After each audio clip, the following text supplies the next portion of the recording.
kapatid, patuloy pa rin pong binabantayan ng pag-asa ang low pressure area na nasa loob ng Philippine Area of Responsibility.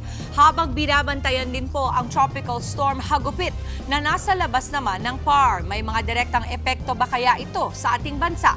Alamin po natin sa ating resident meteorologist, Weather Tito Alvin Pura, na laging may panahon para sa iyo. Good morning, kapatid.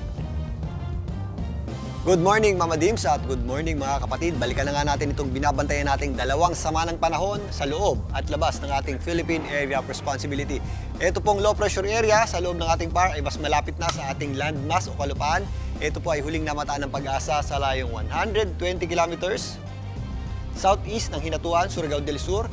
Ito po ay hindi natin nakikitang maging isang ganap na bagyo at maaari pa po yung malusaw habang tumatawid sa ating bansa. Pero yan po ay magdadala pa rin ng pag-ulan sa ilang bahagi ng ating bansa. Samantalang ito namang bagyo sa labas ng ating Philippine Area of Responsibility ay lumakas pa nga at isa ng tropical storm na nabigyan ng local name.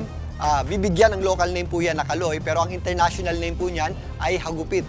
Ito po ay wikang Filipino rin dahil sa atin po yan nanggaling. Ito po ang bagyong may international name na Hagupit ay huling namataan ng pag-asa sa layong 2,015 kilometers east ng northeastern Mindanao. Ito po ay napakalayo pa sa anumang bahagi nating bansa. Wala pa po yung direktang epekto.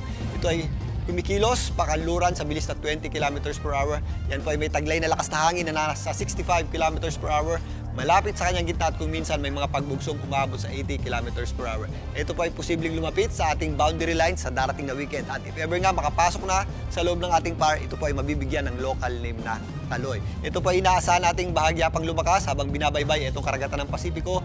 Maaari po yang tumambay dito sa eastern section ng ating bansa by weekend hanggang sa susunod na linggo at may possibility rin po yung humina dahil sa epekto ng tinatawag nating vertical wind shear o yung hangin sa itaas na bahagi ng ating atmosphere na bumabangga sa bagyo.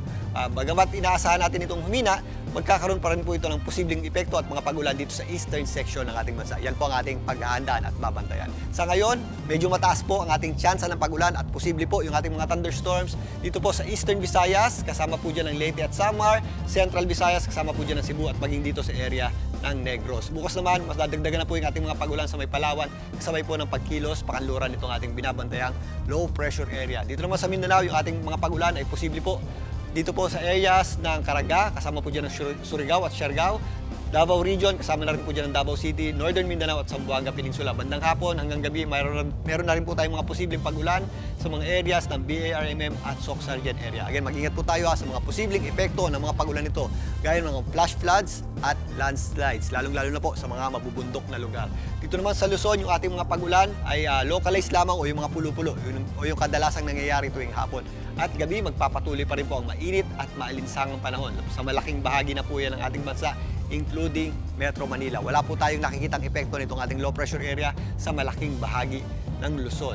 Sa Metro Manila nga, magpapatuloy po tayong makaranas ng matataas na heat index. Possible po yan muling maglaro sa 40 hanggang 41 degrees Celsius. Katunayan, yung ating maximum temperature ay pumapalo na sa hanggang 35 degrees Celsius. So, mas mainit pa po ang pakiramdam niyan o yung ating tinatawag na heat index. Paghandaan po natin yan mga kapatid, lalong-lalo na sa mga lalabas sa tanghali.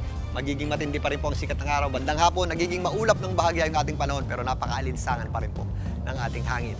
At yan muna ang latest sa ating lagay ng panahon. Muli ako po ang inyong Weather Tito Alvin na laging may panahon para sa iyo.